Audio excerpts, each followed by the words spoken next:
from North Carolina.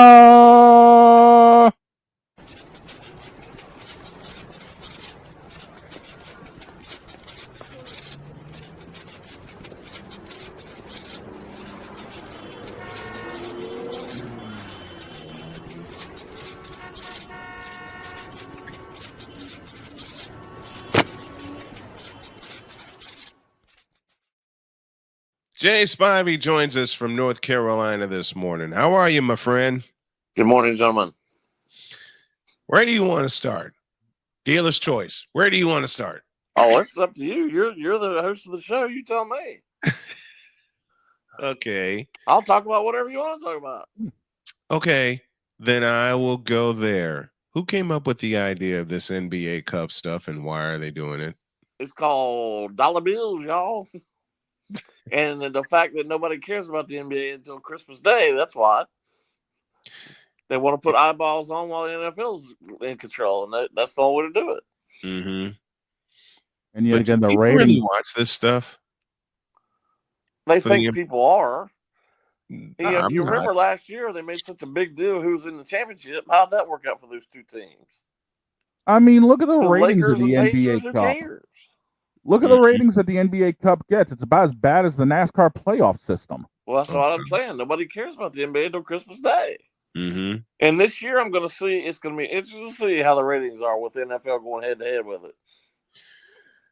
Well, the NFL is going to smash them, even though they're mostly even though it's on Netflix. Mm-hmm. Exactly. That's the thing. Everyone's going to pick up the Netflix subscription, watch exactly those games, and the NBA Cup is still going to be screwed over. And quite frankly, as far as I'm concerned, it's deserved because it's too gimmicky.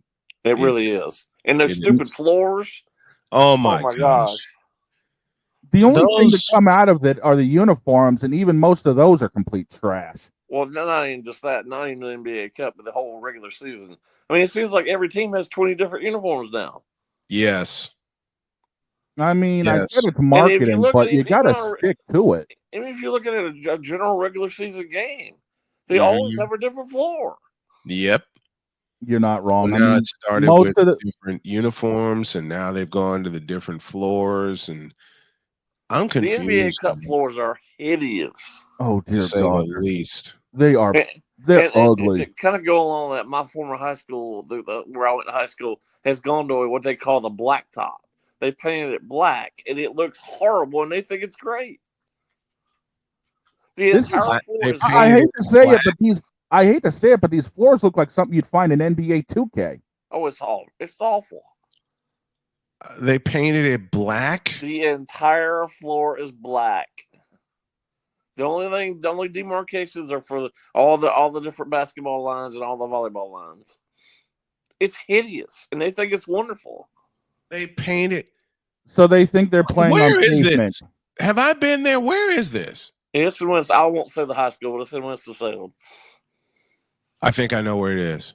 They've literally painted the floor black. I think I know where it is. Pavement. You've got to be kidding me. No, I kid you not. It's hideous. And now I'd seen pictures of it until, I cover a lot of high school games. So yeah, until I actually walked in there and saw it, I was just amazed. I mean, it's just amazing.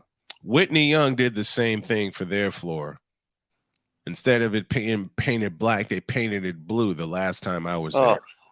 Now, I mean, I get the idea of, colored feet. I get the idea of the colored football fields. Mm-hmm. I don't even get that. Boise State should have been the only one who did it. Yep. Yes. The rest of them are gimmicks. They are.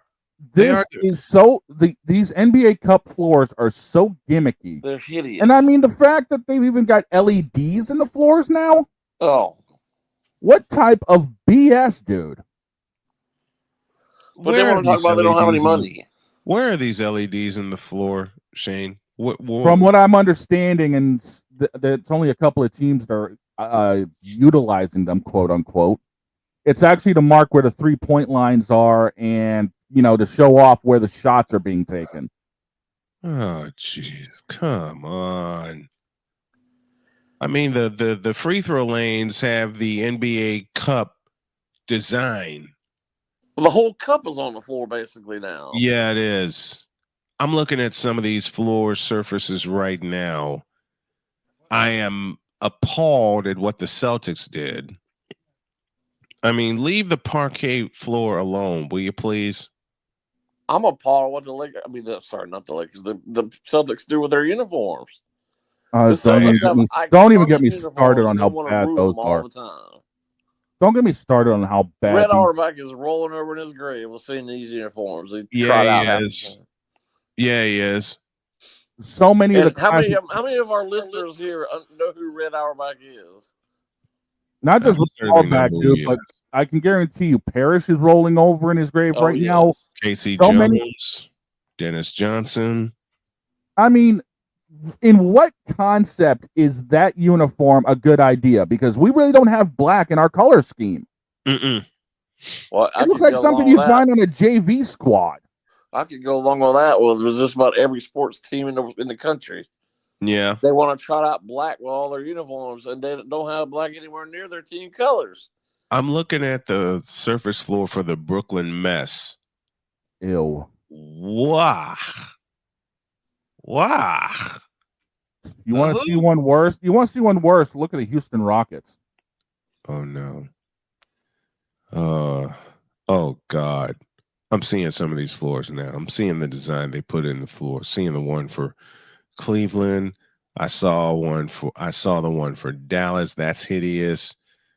The Nuggets the sad is part hideous. is they're trying to generate just for teenagers and younger kids, and Yep. it seems like they like this junk.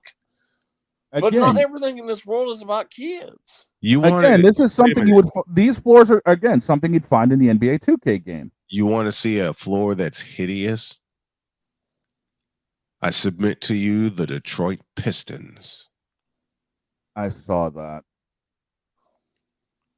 The whole floor is messed Well, look how up. crappy that team is, period. Yes. I hate to say it, but that team hasn't been relevant since the 80s, and that counts the Malice in the Palace. What the hell is this floor they've done for the Houston Rockets? You see how bright red that is? It's awful. Who did this? Again, this is something. These are designs you'd find in the NBA 2K games, plain and simple. And that's the problem: is they're trying to cater to the younger crowd. Yeah. With this stuff, I mean, that's why NASCAR is getting hit. Is they're trying to cater because no one's going to sit around nowadays and watch 2.5, 3 hours of racing. Right. I mean, that's why Formula One's kicking our tail in ratings, is because that only goes about an hour and a half. Mm-hmm. Well, to me, I think the stoppages they have in these longer races are ridiculous. Just keep racing. The stages are ridiculous. NASCAR got doomed with the stages, plain and simple. That's just stupid. Mm-hmm. I mean, you got like 4 or 5 stages a race. That's just ridiculous. And again, this is a gimmicky thing to try to keep people's interest. Well, as I've stated on this show many times, and people I talk to all the time, they don't want to listen to me say this. It's a lot of it is because they want to continue to fight through the NFL season and continue to be on and take the money, but they want to. They don't see the fact that, like on Sundays, honestly, what are you doing on Sunday but watching the NFL? Right. And I say this over and over and over. It's not just the NASCAR, but yesterday. Why on earth, of all days, did the WNBA choose to have their draft lottery yesterday? Yes. How stupid is that? Stupid. I mean, here's the big thing. I caught the schedule release for NASCAR, and I saw when most of their start times are. Back half of the season, the majority of the races are starting at either 2 or 3 o'clock in the afternoon. That's just dumb. That's dumb. That's right as the 1 o'clock games are ending and just before the 4:05s go off. You're not going to compete with that schedule. You're not. The WNBA got slapped with their ratings trying to face off in their finals against the NFL's late schedule. It makes no sense why they want to play their finals games on Sunday. Finals. Okay. They can play them on. They can play them on Tuesday where hardly nothing's going on. They played 2 of their 5 finals games on Sunday. And they got destroyed. I mean, NASCAR's championship race got about 3 million eyes on it. Well, that's their fault. See, golf did the right thing. PGA did the right thing. ending. Although they say the regular season starts in October, let's just face it, it's not really not really the beginning of the regular season. No, it's not. The regular season ends on Labor Day weekend, which is when it should finish. Yes. They got wise to the fact that the NFL was killing them in the ratings, so they pushed back. They moved their schedule back, and now the championship, the PGA Championship, is Labor Day weekend. Labor Day weekend. Exactly. Exactly. And, that way they're not getting destroyed. You're getting the early slate of the NFL season. I mean, you're what, 1 or 2 weeks in at the most, or getting ready to go into the first week. You've got no competition. Although I don't understand it, if you're a quote unquote sports fan, how you don't watch the NFL. I don't get it. But I don't even get it if either. you do, what are you watching on Sunday that's Besides, relevant? Yeah, you're not. To the Fanatics Feedback Zone, Thomas O'Boyle is joining us. Good morning. See you on Zebo at 8 a.m. Pacific. Yes, sir. He says, fly, Eagles, fly. He said, agreed. No stages to That's the app in NASCAR. Yep, with Jay's argument. I'm going back and looking at these floors. What in the world are some of the Knicks floor for the NBA Cup is orange. It's hideous. I mean, I won't turn it on because it hurts my eyeballs to watch those floors. It hurts mine. It hurts mine. And yet again, they think this is a good idea. I'm afraid to see what they came up with the Pacers, which is the team that's closest to me. And the Chicago Bulls are 3 hours away. I'm afraid to see what they came up with. I'm looking at the Nets, dear God. They got the honeycomb for the Hornets. And the hive and on the sideline, the hive is alive. No, it isn't. Yeah. It's alive with losses. Alive with Yep, alive with losses. It's alive with losses. I get Denver's elevation 5280 of this Mile High City. That's obvious. Oh my God. What? Oh my Lord. Whose floor did you see? Indiana. I was about to say you do not want to see Indiana's because I'm looking at it right now. I get they want to pay homage to Slick Leonard. And they have his phrase on the sideline. Leave it there. Please. Leave it there. Have you seen Toronto's floor? Do I want to? It looks like Barney the dinosaur got flattened on it. Oh, I thought it was a hockey stick. No. It seriously looks like Barney the dinosaur got flattened. Oh, no. Oh, God. No, thank you. I don't want to see it anymore. Who watches Who came this? up with this idea? Who watches this? Who came up with this idea? And to think the Lakers of all teams, hung a banner for this last year. They sure did. One of the iconic It's the only banner they're going to hang. They hung a banner for this. They hung a banner. It's the only one they're hanging, plain and simple. Well, they're not winning with LeBron. No, they're not. Hell no. No, they're not. And we briefly talked about this earlier in the show. His son Bronny will not travel on commercial flights with the G League team. I found that out and I started laughing. So he can do whatever he wants. Oh, apparently. Well, let's face it, guys. I mean, if his name were not James and he was not LeBron's son, you think he would have been drafted by anybody in the NBA, let alone the Lakers? No. Nepotism is real. I mean, he barely played for Southern Cal. Yeah, barely. Barely. And he winds up drafted in the second round. With what skills? He wouldn't have been drafted if it weren't for his dad.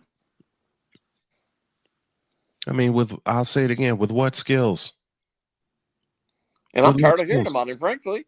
I'm tired of it too. Talk about people who can play. Mm-hmm. Talk about the resurgence of the Warriors. And no one wants to talk about that. Yeah. No one wants to talk about that. They're sitting up top of the Western Conference right now. As good as he is, he's still probably one of the most underrated athletes of all time. And I'm talking about Stephen Curry. Yep. And I was just reading not too long before I got on the show here. I was just talking about, I was reading what Shaq said about how three-pointers are ruining the NBA. And it's not just the NBA, it's all of basketball.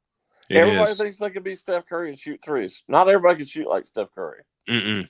I mean, like I told you last week, you know how much time and work you put into it?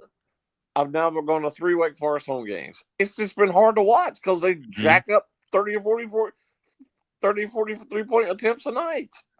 You know, I've said this about Steph and company.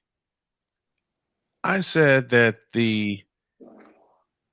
Steph has turned an anomaly into a weapon. Steph took an anomaly and turned it into a weapon. Yep. And Steve Kerr seized on that. Right. And created a strategy out of it. Right. When you get threes in the flow of your offense, that's one thing. But to do what the rest of the NBA is doing and just jack up threes for the heck of it, it's not working. Why are 6'10" and 7-footers shooting three-pointers? Why? Joel Embiid, we're talking to you. Exactly. Why? Joel Embiid. Take the ball to the basket and at least get, if you're fouled, so what? At least, heck, nobody can even shoot free throws anymore for that matter. You know, no one wants to talk about, and we mentioned this a few seconds ago, no one wants, and I'm going to expand on this tomorrow. No one wants to talk about the fact that the Golden State Warriors are first in the West right now. Nope. They all want to talk about the Lakers, who are irrelevant. They want to talk about the Lakers. They want to talk about the Suns. They're irrelevant. The Denver Nuggets, they're irrelevant. They're expecting, they are even expecting the Kings, who are locked in the 8th spot right now, and I'm going to be watching this all throughout the season. The Golden State Warriors are 10-2 and are sitting up top not only the Pacific Division, but they're sitting up top the Western Conference. And if you look, they get about, if not the highest, one of the highest ratings per team in the NBA. Mm-hmm. They do. TV and they're one of the highest scoring teams in the NBA. No one wants to talk about it. Why is that? Because it's Golden State and people expect that dynasty to be dead. It's not. It's not. And I'll tell you, one player that's rescuing the Warriors right now, aside of Steph, Buddy Hield. Oh, yeah, definitely. Buddy Hield. He's found a team that he doesn't have to be the star for them. Exactly. He could be the second or third option and be okay. And there's nothing wrong with that. And he's coming off the bench doing it. He's doing great with Golden State right now. And I disagree. I don't know if it's totally his decision, whether it is or not. I disagree with some of the player decisions they made in the Olympics, but who can deny what Steve Kerr's done as a coach? You know, I never talked about this after the Olympics. But why didn't Steph Curry get awarded the MVP of the Olympics, especially with what he did in the gold medal game? Well, just like what we're talking about. It's a popularity contest. Yep. Unfortunately, that's true. It's not like baseball where stats actually matter. Speaking of which, are we ever going to find out who wins these awards in baseball? No. I don't know. I love baseball, but it's just ridiculous how long it takes for them to do things. It's like a glacial effort to get them to do anything. It is. It is. I mean, let me ask you this, Jay. Where does Pete Alonso wind up? One of my best friends is a big Mets fan. He still thinks he's going to sign with the Mets. I don't think he's going to sign with the Mets. I think if he were going to be with the Mets, he had already signed with the Mets. I think so too. I think he's going to end up somewhere else. I don't know. I don't know where, but I don't think he's going to sign with the Mets because it goes back to analytics, and their analytics people clearly see him as a declining player who plays first base. Mm-hmm. By the way, Jay, to answer your question, the awards for the MLB are going to be handed out on the 20th and 21st.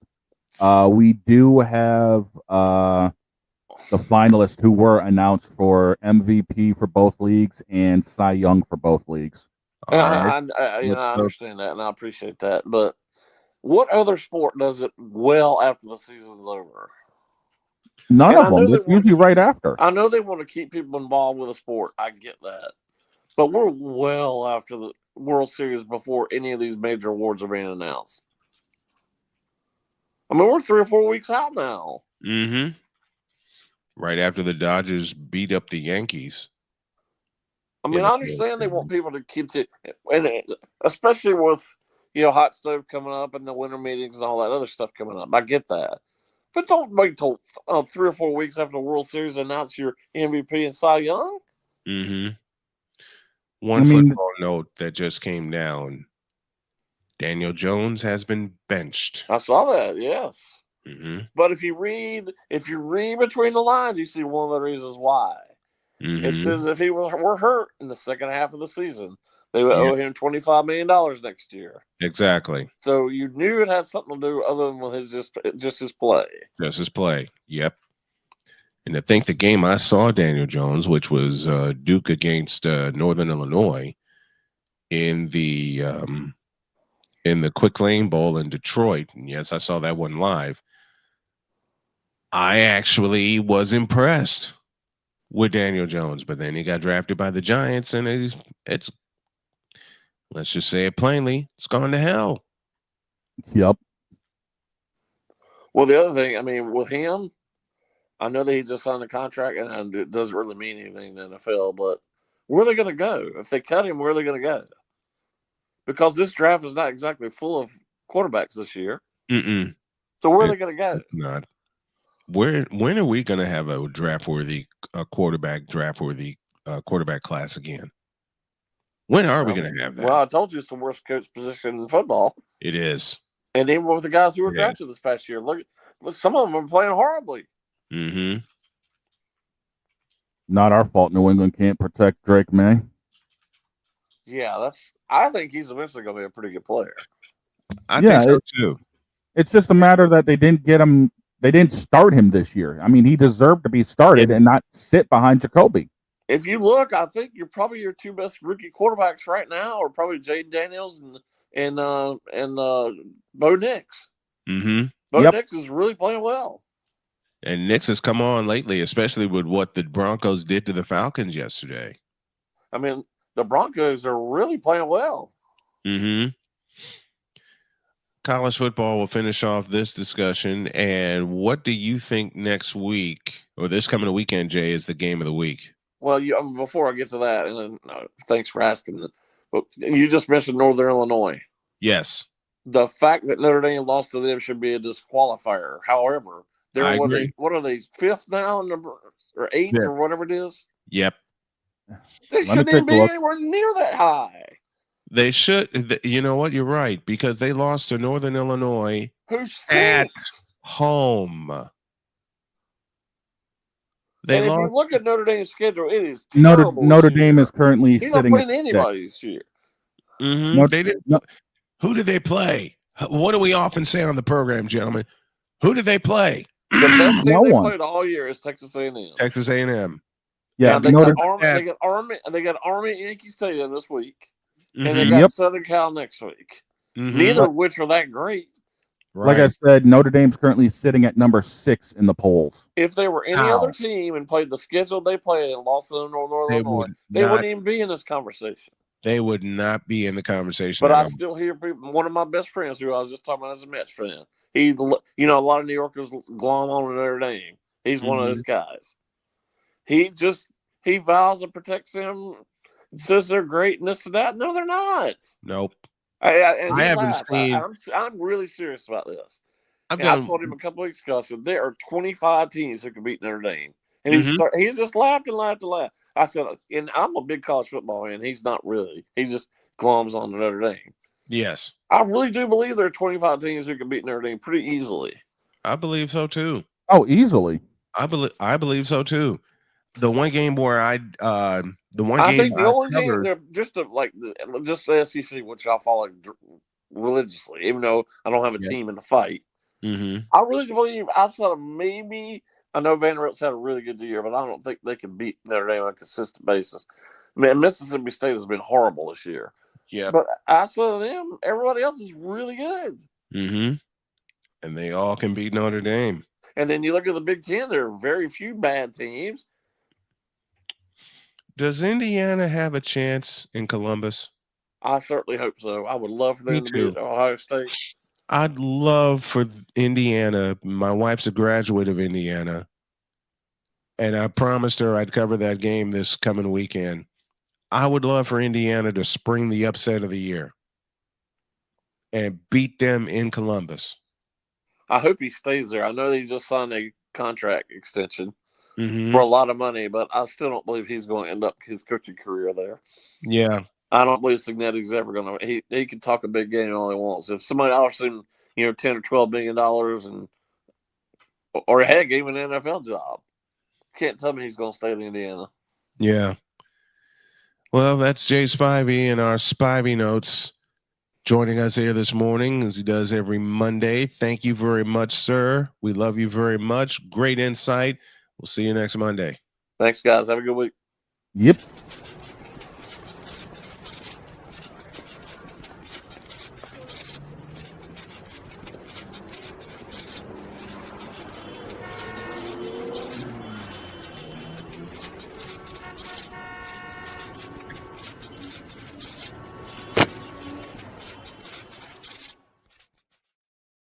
Nathan Rourke's little brother just might have a surprise in Columbus. We'll discuss that on Thursday. I was about to say before we got out of here, did you actually want to know the top 25? We'll do that tomorrow. Sounds good. We'll do that tomorrow. Have a great day. God bless. Remember to make your next move your best move. And always remember, if your dreams don't scare you, they're simply not big enough. Dream big, do bigger. We hope y'all are too. We're out of here. See you tomorrow.